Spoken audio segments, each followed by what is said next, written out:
everyone, welcome to the channel for everything Arsenal and welcome to a tactical analysis video. Obviously not the result we expected, not the result we were hoping for against Fulham, but why did we end up drawing 1-1 with them? Obviously we were unlucky to give away a penalty, unlucky to get our goal ruled out, but we also lucky that we eventually got an equalizing goal. But what was the reason for us not winning the game or not creating even more chances? There are obviously a couple of reasons. I don't want to blame this on one player, but obviously the likes of Bellerin didn't have a great game. Gabriel didn't have a great game. We obviously know that Gabriel and Holding's partnership is definitely not the one. Xhaka playing at left back, not his strongest position. The front four was definitely what most of us would want, maybe a minus Pepe. If Pepe was around, maybe that would be better, but Martinelli, Saka, Smith-Rowe behind Lacazette, we can't complain. But there's one player I'm going to be talking about today, and that is Mohamed elneny in midfield. Now, obviously, we all know Mohamed elneny playing in midfield. We usually prefer him like in the last 5 minutes when we are like 3-1 ahead. Just come, park the bus, just pass it around sideways as he always does it. But starting the game when you're trying to create a chance against Fulham or trying to create chances, he's definitely not the guy. If you're playing against a United away from home, a Chelsea away from home, he can do the job for you in midfield when you're just trying to be solid. But at home where you're expected to dominate the game, he's not the one now. If you're looking at the stats, he had 42 passes out of 50 completed. Now that is like above 80%. That is a very good passing accuracy. If you're just looking at the stats and not actually watching the game, you'd actually be like, this elneny guy is very impressive. But if you look at the passes that he made in this game, you'd actually know that he's definitely not Arsenal quality. Now 90% of his passes, at least 80-85% of his passes were successful, but 80% of those passes were wrong passes. Like instead of passing the ball forward to, let's say, a Smith-Rowe, he'd pass it back to a Bellerin. Let me show you guys what I'm talking about. Let me put the first incident on screen right now. Now, as you can see, elneny with the ball in midfield. In that position, early in the game, 11th minute, you're still trying to push and create chances, put Fulham under pressure. In that position, you have three options. Either you take a touch, like the defenders in their midfield are not that close to him, so you can take the touch and move forward or move backwards. So that is option one.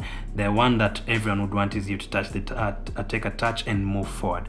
The second option is to literally give the ball straight to Smith-Rowe, who's making a run, or try and chip the ball to Lacazette, who's in kind of some space, and then he looks onside to me. So those are the first two options. The third option, the easier option that will actually increase his passing accuracy, is to do what he actually did and pass it backwards. As you can see, he passed it backwards with his left foot, I think, to Holding, if I'm not wrong. And you can see even Bellerin, of all people, is actually pointing forward to Smith-Rowe. Pass the ball to Smith-Rowe, which he didn't. So for me, in that position, that was just the first incident. That was a wrong call. Like, let's say if it was someone like Partey, you'd expect him to take a touch and move forward very quickly and still pick up that pass, where Smith-Rowe is running to.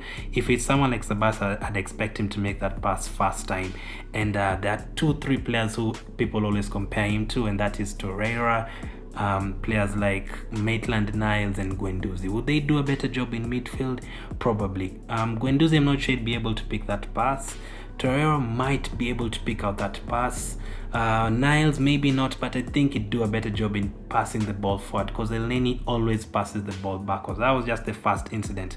There was also another incident where he tried to pass the ball forward and it was awful. Let me put the actual touch map of his game on screen right now.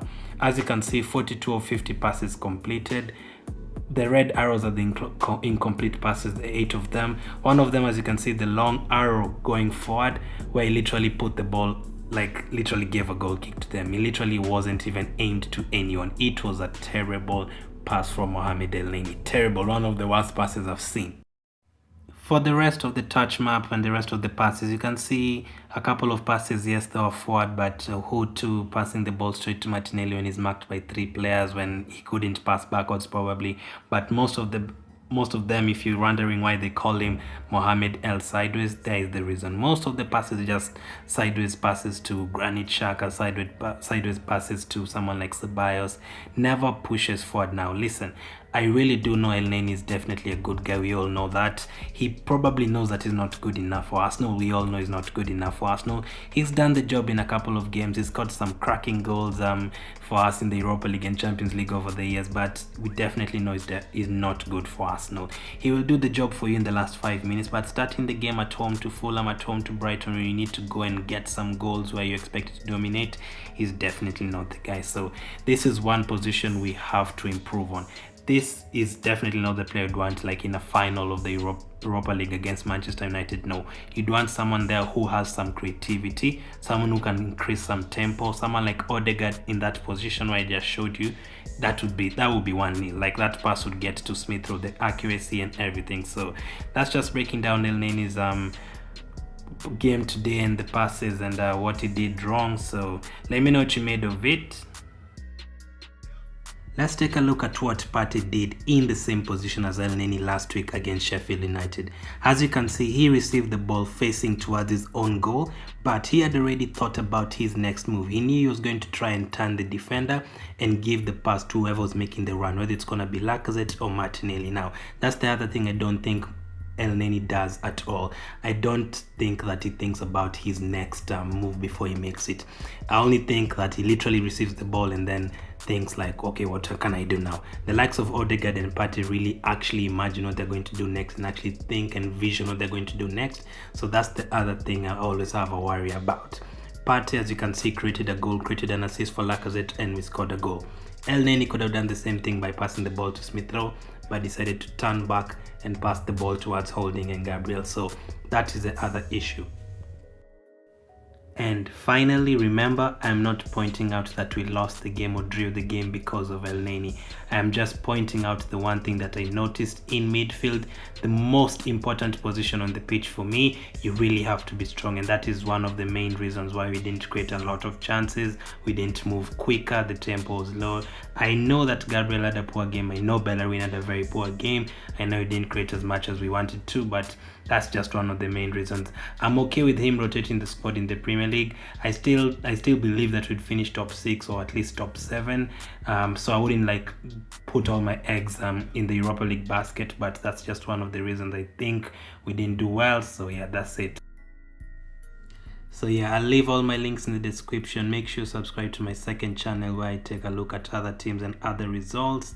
Make sure you leave a like on the video and subscribe if you're new. Thank you for watching. Keep staying safe, and I'll catch up with you guys later.